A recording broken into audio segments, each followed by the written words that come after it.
大家好，歡迎嚟到第二課。今日我哋深入了解 embed 同 load 步驟，一步一步睇清楚數據係點樣從文字變成向量，再傳入 ChromaDB。首先係 load， 再入數據。我哋嘅數據存喺一個 JSON 文件入面，每個文檔都有兩個字段 ，ID 係唯一標識符 ，text 就係文檔嘅內容。呢四個就係我哋嘅原始數據，全部都係純文字，未經任何處理。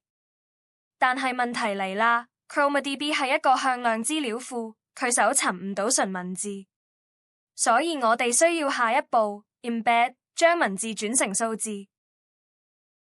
embed 步驟就係將文字變成向量。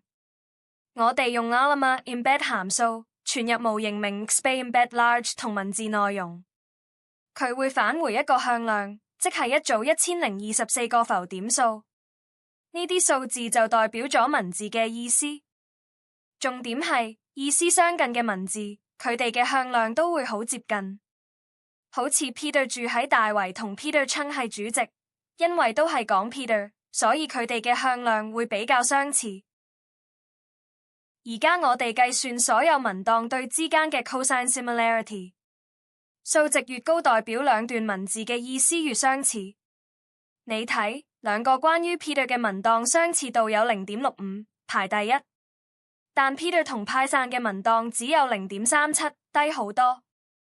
呢個就證明咗 embedding 真係可以捕捉到文字嘅語義。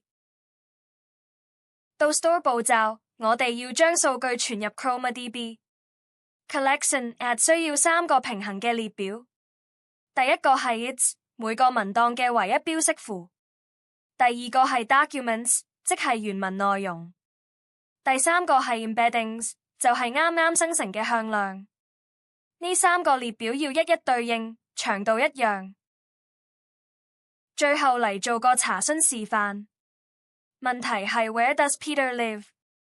首先將問題用同一個 embedding 模型向量化，變成1024個浮點數。然後同所有文檔嘅向量比較 cosine similarity。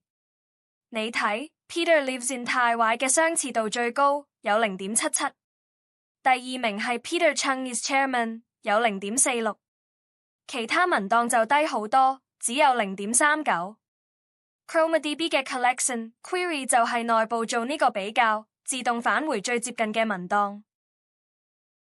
完整嘅 source code 可以喺 GitHub 揾到。去 lesson 2 embed and load 文件夾入面嘅 embed underscore and underscore load.py 會一步一步 print 出所有中間數據，大家記得自己跑一次。總結一下 ，load 就係讀入 JSON 數據，每個文檔有 ID 同 text。embed 就係用 embedding 模型將文字變成1024個浮點數嘅向量。ChromaDB 儲存三樣嘢 ：ID、原文同向量。查詢嘅時候，將問題向量化，用 cosine similarity 揾最接近嘅文檔。記住，呢個係語義搜尋，唔係關鍵字搜尋。多謝收睇，記得自己跑一次 embed underscore and underscore load.py， 親身體驗下數據嘅變化。